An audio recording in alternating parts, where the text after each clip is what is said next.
is getting dirty.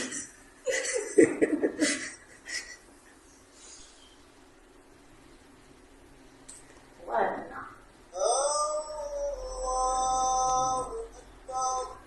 You don't want to shame his name, people.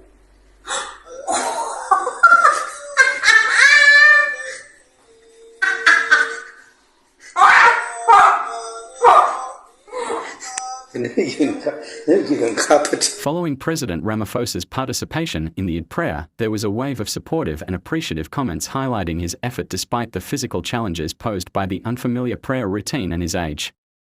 Many acknowledged that joining the Eid prayer must have been challenging for him, especially given that he is not used to the standing and kneeling involved.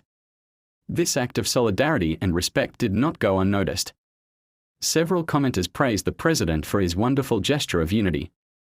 They noted that it was understandable he found the standing and kneeling tiring, given his age and unfamiliarity with the practice. His presence was seen as a powerful message of respect and inclusivity. Others echoed similar sentiments, applauding his respectful move to participate in the prayer. They pointed out that the physical demands of the prayer can be tough, especially for someone not accustomed to it, and considering his age, his effort was even more commendable. His participation was described as heartwarming and a significant sign of respect for the Muslim community.